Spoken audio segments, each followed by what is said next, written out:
Stop letting corporations quietly drain your bank account every single month, because what I'm about to show you isn't a hack, it's a psychological trigger that forces them to lower your bill. Last year, I was overpaying for everything: internet, subscriptions, even my phone bill.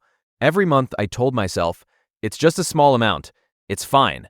But then I did the math, and I realized I was losing hundreds of dollars every year without even noticing.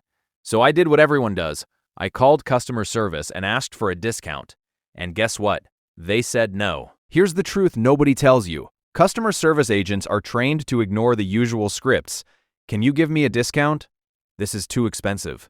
They hear this all day, and they're trained to say no. But then I discovered something interesting. Not a trick, not manipulation, a psychological principle called reciprocity. Human beings are wired in a very specific way. When someone does something nice for us, we feel an internal pressure to give something back. It's called the reciprocity reflex. That's why free samples make you buy, kind people get more help, and small favors lead to bigger returns. Even customer service agents can't escape this. So instead of demanding a discount, I changed one thing. When the agent picked up, I said, "Before we continue, I just want to say you've been really helpful. I appreciate it." And suddenly, the conversation changed. The tone changed. The energy changed. Because I created something powerful. A social debt. Now here's the key.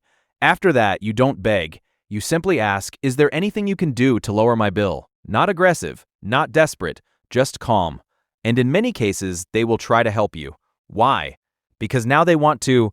Now let's be clear, this won't work 100% of the time. Some companies have strict policies, but this method gives you an advantage that most people completely ignore. So next time you're about to pay a bill, don't argue, don't beg. Just trigger the one thing humans can't ignore: reciprocity. Try this the next time you call, and if it works, come back and tell me your result. Because once you understand psychology, you stop playing the game and start controlling it.